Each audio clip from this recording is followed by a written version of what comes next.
مولا سے پوچھا کہ مولا جب امیر المومنین کا دور تھا تو فتح واپس کیوں نہیں کیا گیا؟ مولا نے فرمایا، میں بالکل وہ لفظ پڑھنے لگا جو کتاب ہے مناقب میں، مولا نے فرمایا ہم آل محمد کا یہ مزاج ہے، جو چیز ہم سے ظلمن چھین لی جائے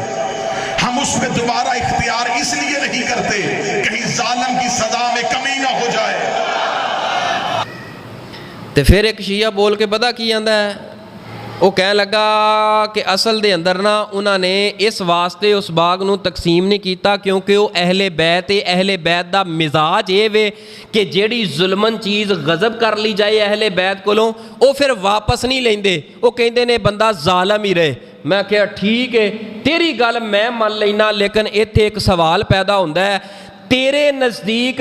ابو بکر نے علی دے کولوں خلافت چینی، حضرت عمر نے علی کولوں خلافت چینی، حضرت عثمان نے علی دے کولوں خلافت چینی، کہنے لگا چھینی۔ میں کہا پھر سیدنا علی خلیفہ کیوں بنے نے؟ جدو چھین لئی سیگی انہاں دا مزاج تے اے سیگا جڑی چیز ظلمن چھین لی جائے وہ دوبارہ اہل بیت نہیں لیندے۔ خلافت وری جڑا ہے نا تو کہنا ہے کہ چھین لئیے تے خلافت دے معاملے دے اندر سیدنا علی آئے نے، آ کے انہوں نے وہی انداز اپنایا ہے، یا دو رنگی چھوڑ دے یک رنگ ہو جا، یا سراسر موم یا سراسر سنگ ہو جا، مارلا لتاں جدھر مرضی انشاءاللہ الرحمن۔ اس کائنات دے اندر پیغمبر دی حدیث دے پروانے دیوانے اے علماء دی جماعت، علماء حق دی جماعت جب تک رہے گی کسی ایک صحابی دے گریبان نو انشاءاللہ اسی ہاتھ پاؤں دیواں گے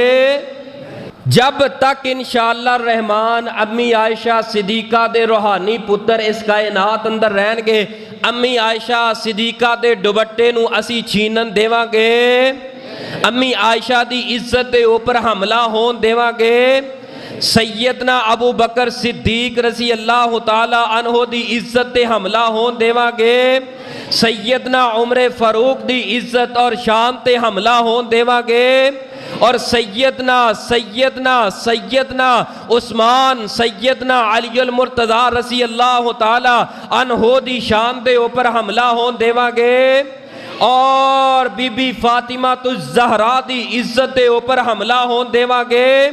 نبی پاک صلی اللہ علیہ وسلم دے 1.5 لاکھ صحابہ دے اندروں کوئی ایک صحابی امیر معاویہ تک ہوئے اسی کسے ایک صحابی دی عزت دے اوپر حملہ ہون دیواں گے۔